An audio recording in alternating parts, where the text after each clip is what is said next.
Hello, I'm Douglas Painter. I'm the priest and rector of the parish of Kingston here in New Brunswick. We're an Anglican parish, and we were established in 1785 with a church being built in 1789 and the rectory 1788, about a year beforehand. We're designated as a historic site by Heritage Canada. But more importantly, we live in a rural community, and that rural community is a peninsula. And we are surrounded by two bodies of water, the St. John River and the Kennebecasis. We can get off the peninsula, of course. It is a peninsula, and so we can drive through Hampton to get to St. John. It's a bit of a drive, but in Hampton, they have fiber op, which is quite quick. It's very good internet. It's certainly the standard that most people are used to now, but rural communities don't have that benefit. And though across the river in Quispam-Sis, they have fiber op, we don't. And that has proved problematic. Here at the rectory, we have had a traditional internet service provider, and our downloads have been around 7 on a great day, 4 on a regular day, and almost impossible on a bad day. So snow, rain, wind can definitely affect it. People coming home at 5 o'clock, 6 o'clock in the evening, all of a sudden the internet gets flooded by people coming on, and everything degrades. So much so that sometimes watching a YouTube video or a Netflix video shows that little circle that goes around and around until it catches up and is able to broadcast what you wanted to watch. It's a frustrating experience. It's even more frustrating when we're paying for what is essentially 10 megabits download and 1 megabit upload. Unfortunately, our upload speeds are 0.7 on a great day, zero point 0.4 and less on a regular day. 0.4, zero point 0.7, the difference is negligible. Getting anything up out of your computer and up to the internet, so say Facebook or YouTube, can take not just hours, 10 hours is what I experienced in the past.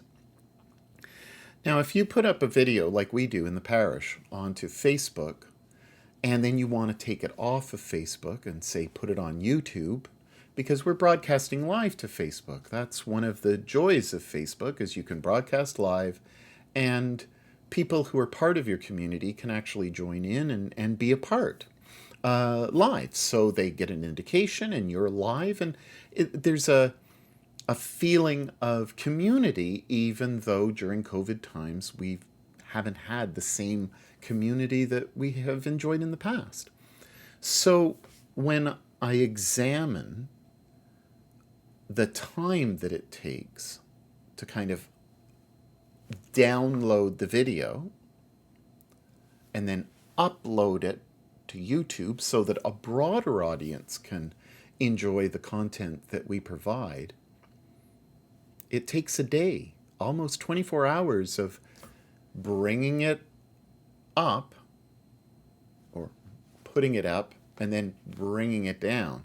It's a very frustrating experience. And so my wife and I tried various different internet service providers. We have 2 options here. And it was so bad that even that my wife couldn't work from home with the existing internet. We had to get a second line into the house because she couldn't communicate. And this, again, is not only an added expense, but it's frustrating because even then, the numbers for uploading and downloading were such that she couldn't do her job properly. And it was sporadic. You never quite knew if you'd have a good day or a bad day, whether it would be tolerable or intolerable. And that's the experience of rural communities. And if you're part of a Facebook community that serves your area, particularly in New Brunswick, many people have been complaining about the internet service that we as rural community people receive. Then last year, about this time, I discovered Starlink through Kingston Today, which is our local community Facebook page. And on there, an individual stated that they were part of the beta program and that it was unbelievable with speeds not 1 megabit upload, but 20 to 50 megabits upload. That's 50 times the speed that we were having in the past. And the download, which is what you're probably interested in if you're just a consumer, 200. So somewhere between 150 and 250 we're averaging out in terms of downloading. And when I heard about this, I thought to myself, that's amazing. We need to buy into this. So I approached the parish, and the parish was concerned and expressed concerns legitimately because of the fact that there's a $700 Canadian buy-up to get the satellite dish and to get the modem and everything provided. And that for a rural community is very, it's a tough decision because what is the value there? And that's how a lot of vestries and a lot of corporations look at things is what's the buy-in, what's going to be produced, what are you going to accomplish? Now at that point, COVID was already certainly with us, and we found that the numbers of our congregation when we were able to have people in the church were going from about 45, 50 to about 35. Now we're hitting a fourth wave and we're around 25 per Sunday. But when we were broadcasting, we noticed that it wasn't just regular Sunday parishioners who were part of that community that were watching, but we had numerous people who were watching who had some affiliation with the parish, who were already on our Facebook page, but were watching consistently. And that number doubled our congregation size so that we were having about 70 to 80 viewers per week who had seen our videos. And that speaks for itself. So again, there was some reticence and some, genuine concern about, well, this is new technology. It's going up to space. How viable is this as a business plan? And there were a lot of discussions. I decided to go to the diocese around February of last year because maybe it was January, but I realized that if I wanted to accomplish what I needed to accomplish for the sake of the gospel and the promotion of the community, it was essential for us to have the best internet that we could possibly get, or at least have competitive internet, such as the communities of Hampton and Quispamsis that surround us, that have the luxury of having fiber op. High speed just does not do it if you want to broadcast anything, certainly not live. And that left me with that decision to go to the diocese. And the diocese was remarkably open and understanding, and it was submitted, and mission money was found to be able to support that initial startup investment.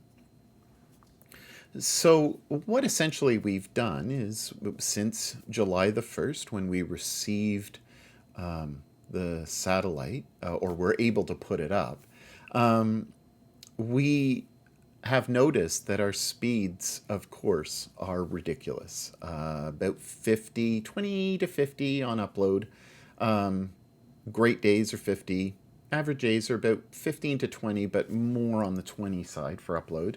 And that's, again, the stuff from your computer or your phone or a video camera that goes up to the internet. That's broadcasting, particularly if you're live. And for those of us in ministry, live is what generally we would like to do. And we're not talking about Zoom. Zoom is tolerable with those really crummy speeds that dial-up provides, but it's still wonky. Now we don't have any problems whatsoever, and the download is what you're bringing in. So say watching Facebook, watching Netflix, watching YouTube videos. So for us, we've noticed that download speeds are around, on average, 200. That's even better than fiber op. There are little quibbles when it's heavy, heavy rain, but not when it's cloudy or anything, and not certainly when it's just regular rain.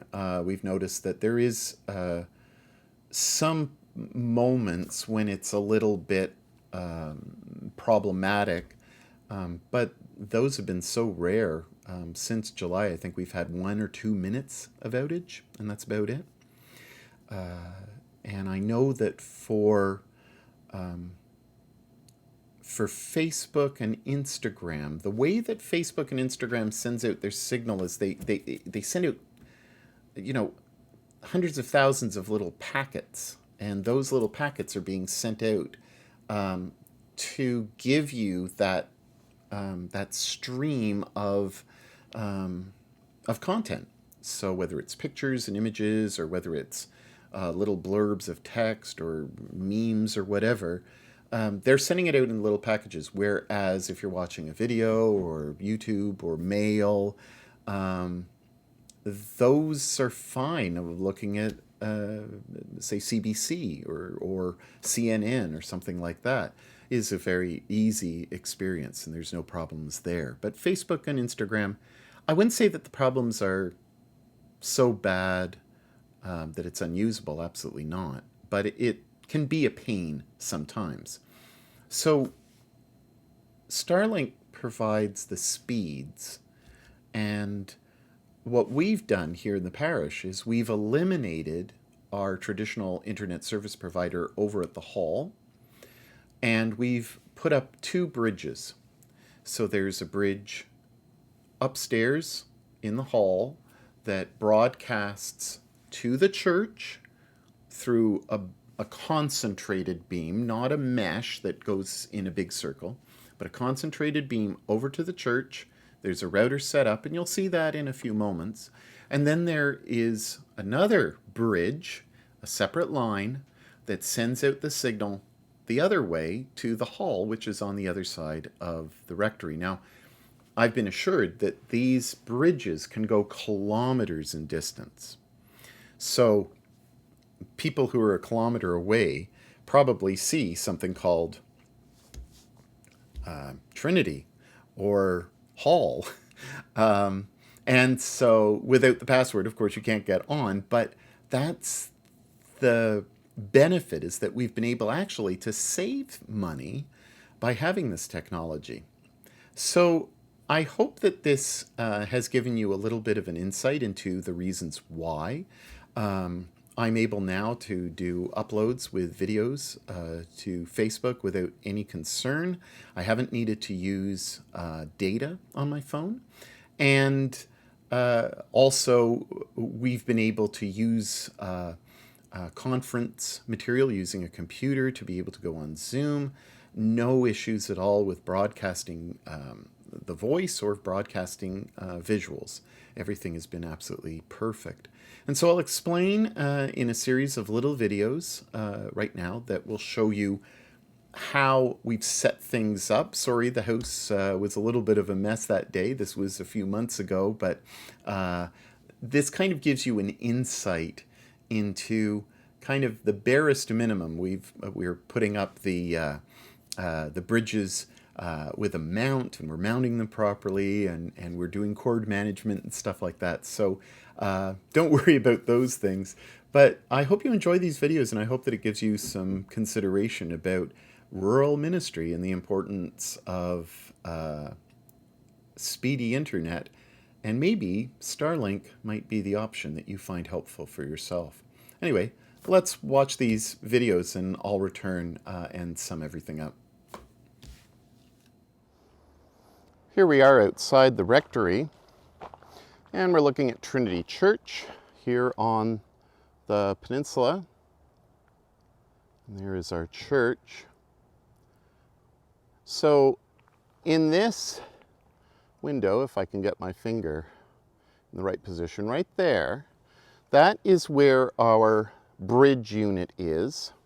And if we turn around,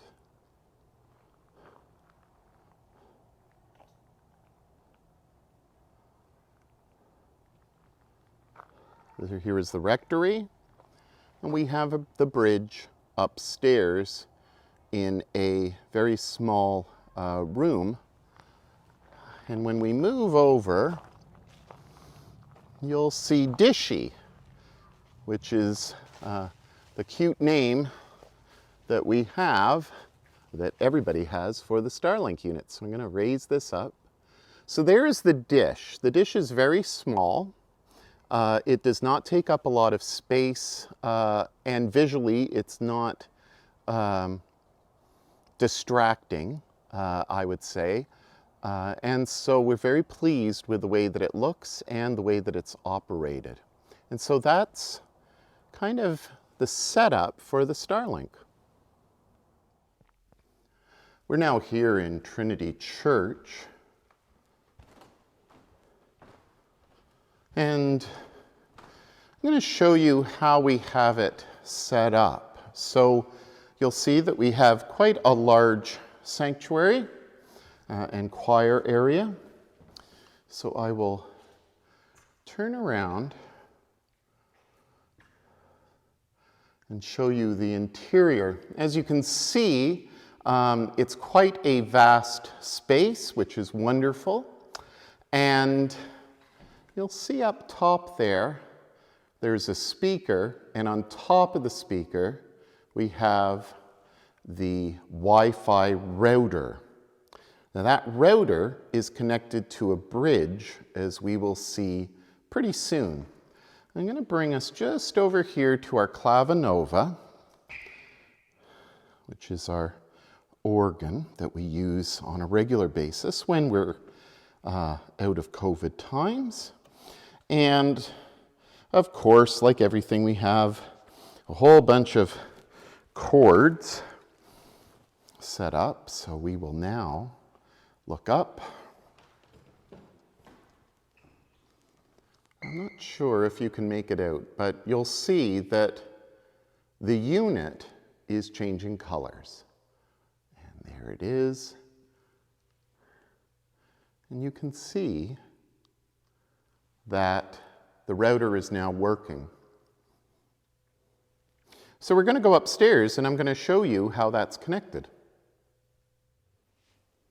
Here we are in the gallery, and you can see that it's a lovely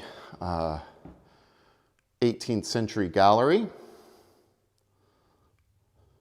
Lovely space for worship and for contemplation. You'll see here that we have one white cord coming out of the back of the router. I'll just draw us in a little bit closer. And there's only a power cord connected. So that white cord is connected to our bridge. Now this Wi-Fi provides internet service to the entire church. So we're able to Wi-Fi all the way up to the altar area without any problems. There's no interference in any way, so it's directly connected. So I can have my iPad and have my notes, and if I need to look up something in maybe a Bible study, if we have it in the church and not in the hall, I can connect to the internet. So having internet at the church is important for a number of reasons, one of which is the speed that we can upload videos live, and that creates a better visual image, a better sound quality, and we can bump up the bit rate of the transmission of that upload of our live service to YouTube and to Facebook. So this is wonderful that we're able to do that. We have not given the password out to parishioners, just to our lay readers and to our deacon and to our organist. But other than that, we're keeping it closed so that we don't have too much traffic on at the same time. Some people, well, if everybody had it, what would happen is we'd clog up the system in a similar way to, say, ExploreNet or Bell when we have too many people using the internet, say at 6 o'clock in the evening or in the morning between 7 and 8 or 7 and 9. It's usually slower, and that's because everybody is on at the same time. So even though people may not be using their devices coming into the church, the devices automatically connect. And once they connect, then we end up with issues because even if they're not looking, there's always stuff going on in the background. We're at the window upstairs, and as you can see, it's very shoddy at the moment. These units are about $400 each. We're getting a solution to put this up more permanently very soon. And actually, I was going to straighten that up, but it is actually pretty secure. Duct tape helps. Now, you'll see that the red light is on again. That means that it is connected. And if we were over at the rectory, which is just over there, in my upstairs room, that's where we see another bridge, and that would be connected at this time. So that's our setup. It's pretty simple. We just have power cords on the floor, and that's it. It's very, very simple. But this provides internet here to the church. Hello, everyone. We're here at the rectory, and I'm just showing you the Starlink modem.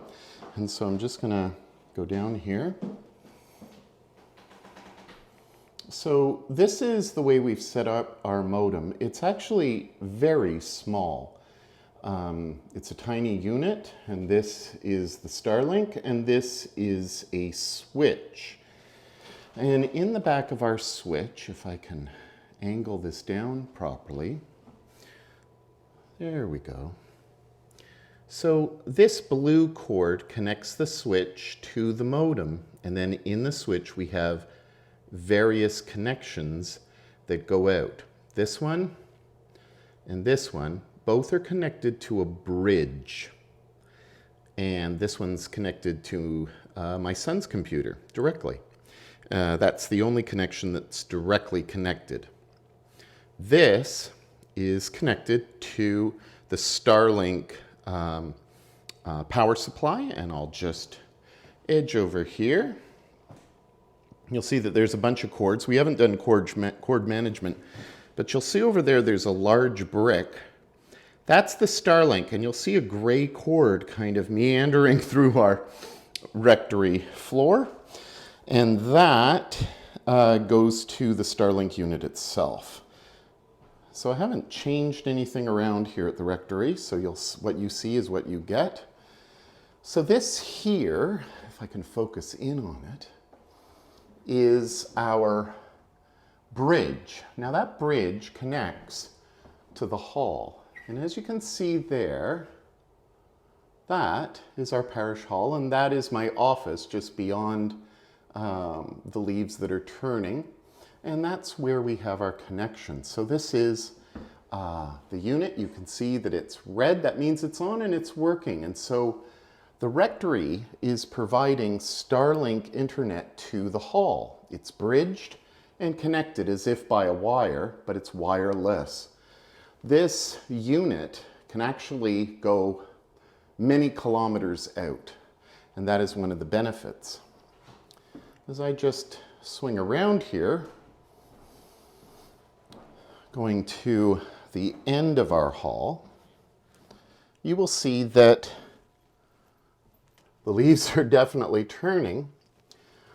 And there's our church. There's Trinity Church. And in the middle window, which you cannot see, I don't believe, is the other bridge, which is connected to this bridge. Now, you'll see that the red light isn't on, and that's because the power has not been turned on over at the church for the connection to be made. There's no reason for us to have electricity on at the church all the time, at least not for this. And so we have it on a power bar. But this is the same type of bridge that's on the other side, and it's connected to a similar unit that we'll see in a second that's over at the church. Beautiful. A beautiful day here on the peninsula. So here we are in our parish office, and we're looking at the moment at the bridge and what's coming in. So the router, which has the 3 antennae back there, is receiving the signal through these walls. I'll just kind of go up here. So the rectory, this is my office. So the rectory is just over here.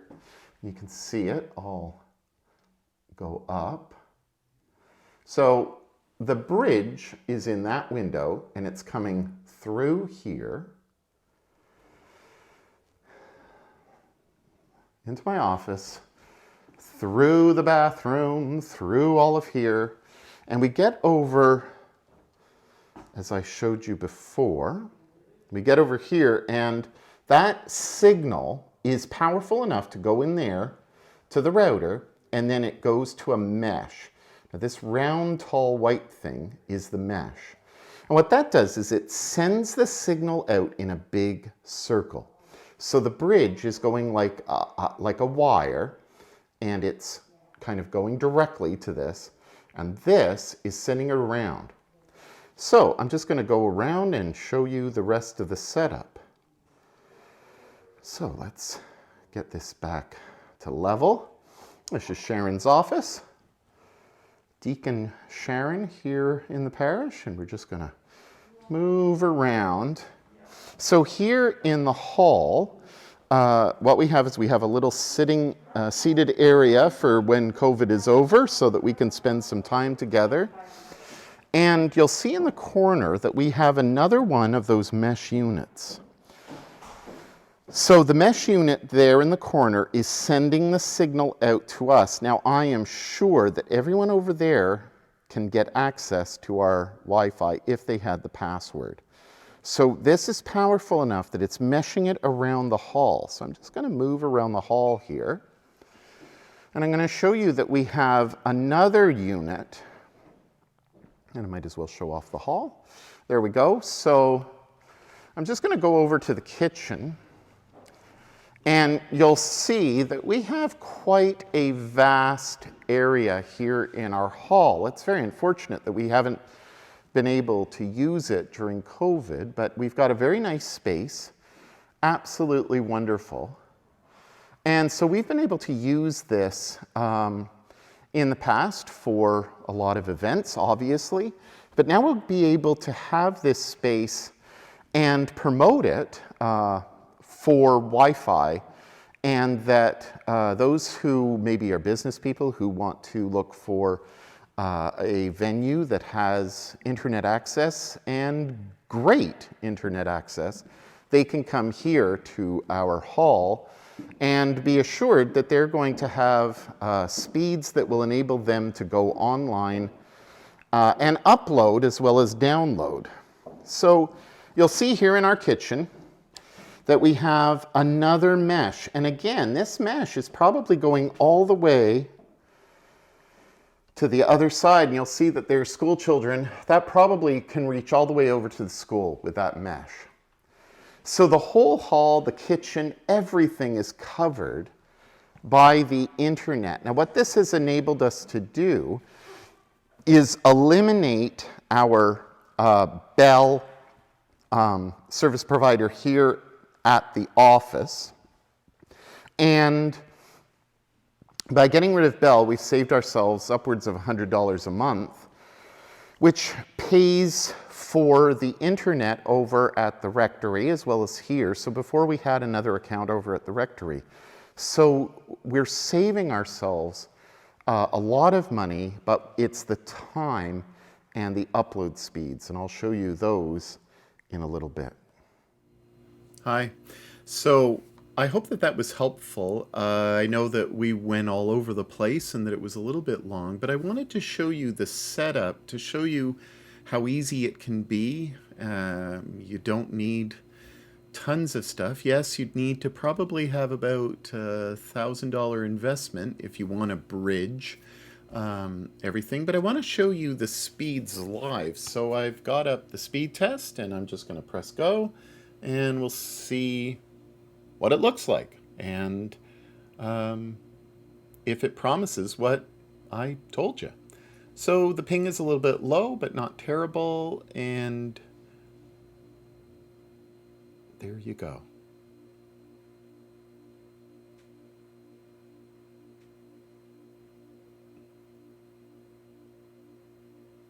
So sometimes it does take a little bit of time to warm up. That's kind of just the way it works. But as you can see, the download is 205 and the upload is 23 roughly. That just speaks for itself. That just shows you. I tried to look for a speed test that I had with the other internet service provider and I couldn't find it, but trust me, it was 0.4 upload and the download was around 5, 6 generally. And again, if you know anything about upload and download speeds, that's ridiculous. The ping is a little bit high. That is a problem if you're video gaming. But I imagine that if you're watching this, you're not concerned about gaming. You're more concerned about ministry. I don't do any gaming, so I don't know if you can actually do anything. But what I've heard is when it's over 30, that it's not that great. And that, of course, is not the speeds of the upload and download. That's the communication between here and the satellite, and that's the ping or the latency. So anyway, for what I need the internet for, this is absolutely fantastic. So I hope that this little test has been helpful. So I hope that this has been helpful. It's been about a month since I did the recordings. And that's just the nature of editing and figuring this all out. And that is unrelated to Starlink, but it's something to consider. When you're doing all of this work and you're setting up everything, then you need to be able to get things out of either the rectory or your office and to be able to produce. And that also is a learning curve, just like it has been figuring out the difference between traditional internet service providers and Starlink. There was a lot of research. It's been now about a year since I found out about the Starlink beta. I think they're just now going out of beta into regular service. And I must say that I've been incredibly pleased. Sometimes when there's very, very hard rain, the service is interrupted, but it's never longer than a minute or two. We've had no experience yet with snow, but we've heard that that isn't an issue. And the dish actually is heated so that when there is snow, it doesn't affect it, or ice for that matter. So everything is there. You've seen up to this point, if you've watched up to this point, that it just makes sense for rural communities that intend, as part of their ministry options, to be able to get things out and put things up through a means that allows you to do things quicker with more intentionality. And so the only inhibiting factor would be the fact that now you have to learn how to edit. and use OBS. And I would recommend OBS. It's a very, very simple and free program. You just set it up, and it's relatively easy. It's kind of like using slides or PowerPoint in some way, except for you using video and images, but it's very intuitive, and I would encourage you to use OBS. I told you about Prism for your phone. You can use it on an Android or a Google phone or, of course, an Apple. And that can split that live broadcast to both, to two or more different platforms. So maybe Vimeo or maybe YouTube or Facebook and or all three. So it's up to you how you utilize your internet. But this would be for those who are wanting to upload videos such as this and to be able to upload it in a reasonable time. This video will be approaching a little bit over an hour. And in the past, as I said, that would take me almost an entire day. This should be up within an hour at the most, with very little interruption for anybody. So I encourage you to look into it a little bit more, and I hope that our experience has helped you. We certainly are grateful to the diocese for everything that they have done, and the consideration for this type of ministry. So thank you very much for watching. God bless, and I hope this has been helpful. Bye.